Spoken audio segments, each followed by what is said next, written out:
Greetings, respected viewers. I'm George from Ireland, and here I am at Mile End in London in front of the Blind Beggar Pub.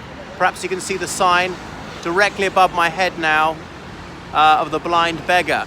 So the Blind Beggar Pub has been here since 1654, though it didn't always have that name. There's some local story about a mendicant whose eyes were dim named Henry de Montfort. Not quite sure if it's true, but anyway, the ale house here takes its name from that story. The Blind Beggar is well known, this pub, because of what happened here on the 9th of March 1966, if memory serves, to do with the Kray Twins. So in 60s London, there were two major criminal syndicates, the Kray Twins and the Richardson Brothers. So there was this informal agreement between them, and they had actually a degree of professional courtesy towards each other, that the Richardson gang ruled south of the River Thames and the Kray Twins ruled north of the River Thames. So here we are, well north of the Thames, definitely in Kray territory as they would see it. And the Richardson Brothers, it wasn't just them, there were quite a lot of hangers-on in their gang as well.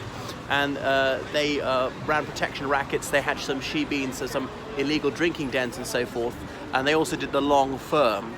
This was their scam. So they would hire some dimwit to be supposed to be manager of a company, set up a company, and they'd start buying things that they knew they could sell on very cheaply from just any sort of a shop unit like socks or what is everyone going to buy, like vests, okay, something that doesn't rot, okay, and a very low profit margin. Then they would have established lines of credit, build up trust with suppliers, and buy a huge amount on credit, sell it, and then disappear. And then somebody was a manager, his name was on the documents, not theirs, and he had to take the rap for that, and that was them. So they did that successfully on a number of occasions. Anyway, the Kray Twins, they weren't into business exactly, but they were, again, running protection rackets here north of the Thames, often getting things on credit, going to posh restaurants and say, I will pay you later. They'd never ever pay, but these were not the sort of guys you'd argue with. They were both mentally ill in the most violent way.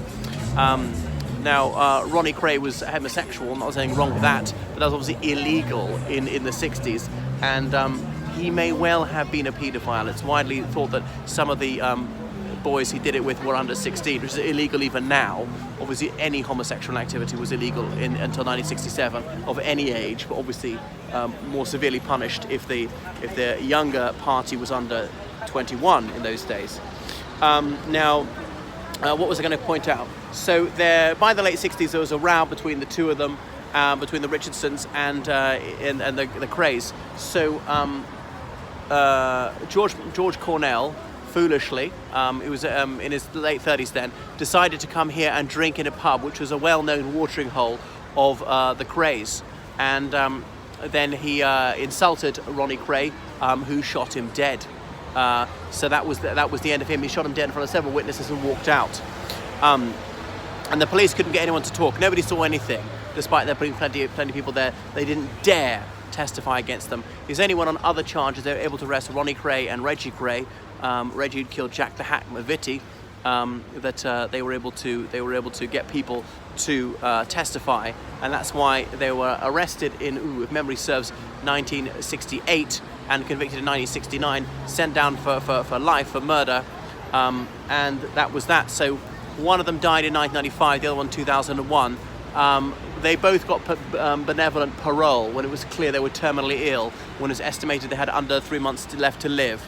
And they both died within about a month of being set free. So that was that. Had a big gangland funeral here with pallbearers, mourners, a hearse pulled by a number of black horses wearing plumes.